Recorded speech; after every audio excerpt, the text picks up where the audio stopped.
better technique because 50-50. If 12 rounds, Crawford win, I think. Anyone that thinks Crawford has a chance is a complete idiot. They have weight classes for a reason. Too big? Too skilled? Way too big, way too skilled. Does he win? Can he beat him? Can he beat Canelo? Is his skill so much that he's able to bridge the weight classes? He has a legitimate chance. Over 60% for his mind. If you say Bernard, give me a number. Give me a number. He has an 85+ chance to beat Canelo. Experts are weighing in on the highly anticipated clash between Canelo Alvarez and Terence Crawford, with Israel Madrimov noting that if the bout goes the full 12 rounds, Crawford may have the advantage due to his sharp power, high ring IQ, and adaptability under pressure. Still, Madrimov acknowledges it's a tough call, as Canelo's experience and natural size make it a challenging matchup for Crawford. Overall, he sees the fight as a true 50-50 battle. If 12 rounds, Crawford win, I think. Crawford and Canelo Alvarez, what do you think about that fight if they did fight?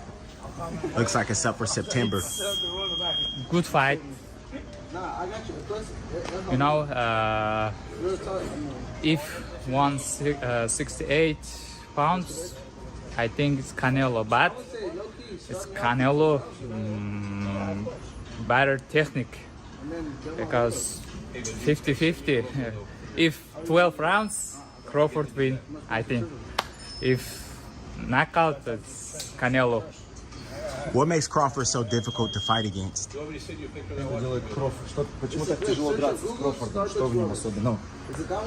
He has power, smart, in more practical. He has more experience. He's very experienced. When talk of a potential clash between Canelo Alvarez and Terence Crawford first emerged, many quickly labeled Canelo the clear favorite. The reasoning was straightforward.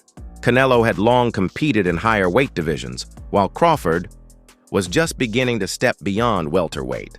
Showbiz. The adult echoed this early sentiment, pointing out how lopsided the matchup initially appeared.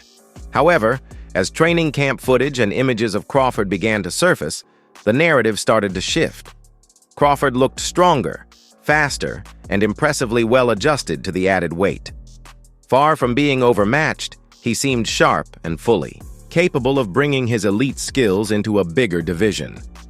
This shift in perception underscores how quickly opinions in boxing can change once a fighter's preparation and physical form come into focus. Grounds to stand on.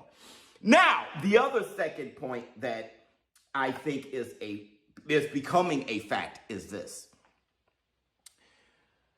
This fight was initially kind of a one-sided credited fight where if Terence Crawford beats Saul Canelo Alvarez, he's on a Mount Rushmore. If Saul Canelo Alvarez beats Bud Crawford, it's kind of like, of course.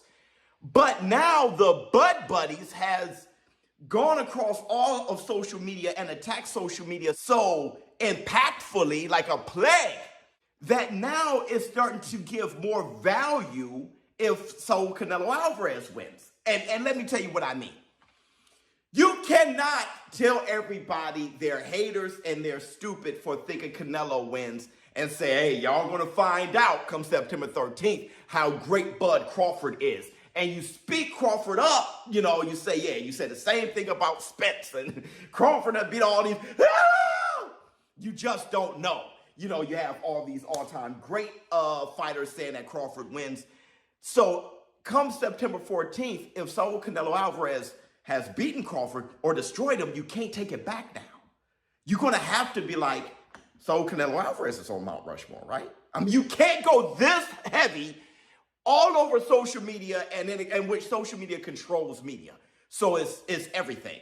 You can't flood social media like this and just wave after wave talk about how Bud is going to whoop Canelo and forget boots and all the preparation, all that stuff. And then if Canelo wins, you don't have the same energy. Raleigh Romero speaks for the skeptics who believe weight classes exist for a reason and shouldn't be overlooked. His blunt assessment reflects a long-standing truth in boxing. Size matters and divisions are designed to ensure fairness and protect fighters from dangerous mismatches. Romero argues that no matter how skilled Crawford is, jumping up so drastically in weight carries serious risks. Citing history, he points out that fighters who move too far beyond their natural weight often struggle or suffer against naturally bigger opponents. In his view, Crawford's dominance at 147 doesn't automatically translate to success at 168, especially against someone like Canelo, who has ruled the super middleweight division for years. We got Canelo, we got Terence Crawford. That's going to happen in the fall. It's going to happen here in Sin City, your hometown. How do you feel about that matchup?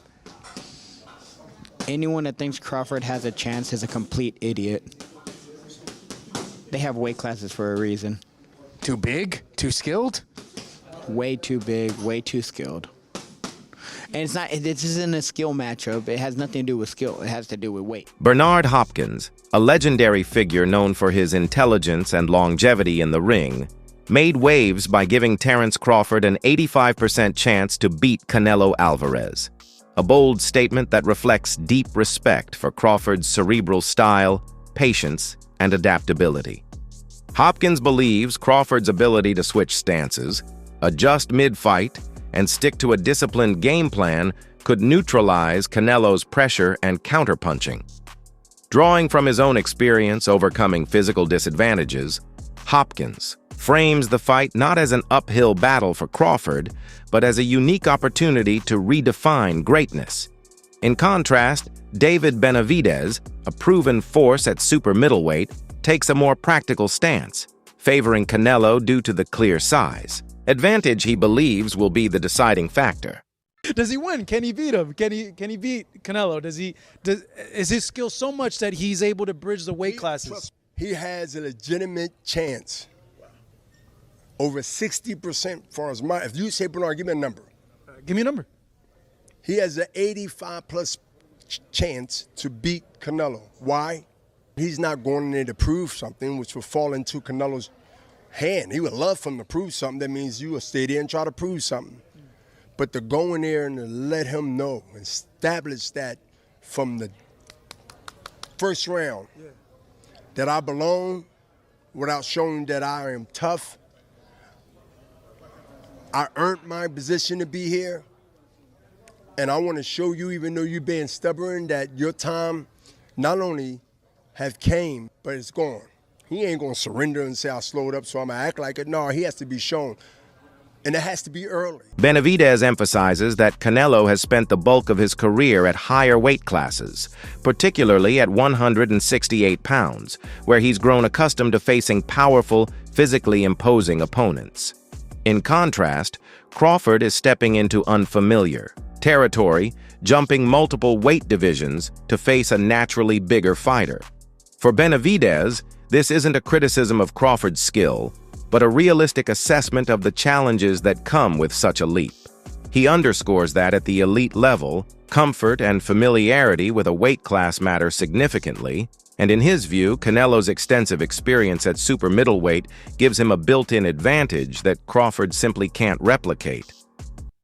David Benavidez is choosing Canelo Alvarez to win over Terence Crawford. With that said, David Benavidez has finally given a straight and probably his final prediction for this fight, with him choosing Canelo Alvarez. Now, Benavidez, however, made it perfectly clear that despite him choosing Canelo Alvarez over Terence Crawford, this doesn't necessarily mean that he's actually rooting or backing up Canelo Alvarez. In an interview posted on the Rob's World of Boxing YouTube channel, David Benavidez explained that Terence Crawford, who's pretty much jumping 3 weight divisions in comparison to Canelo, who Benavidez views as a natural super middleweight, will be this fight's biggest deciding factor. Once again, Benavidez clarified that he's not saying that he wants Canelo to win. However, given the circumstances, his prediction is fueled by the weight division argument and not by his emotional or personal views regarding Canelo or Terence Crawford. Tim Bradley offers a contrasting perspective on the matchup, viewing Crawford as the superior technician with the tools to outthink and outmaneuver Canelo. He highlights Crawford's remarkable ability to adjust mid-fight, a trait that has allowed him to dominate multiple weight classes with relative ease. In Bradley's eyes, Canelo's more methodical pace and dependence on timing could become vulnerabilities against Crawford's dynamic and versatile style. Bradley is direct in his assessment. He believes Crawford's ring IQ and surgical precision will prove too much for Canelo. To him, this isn't guesswork.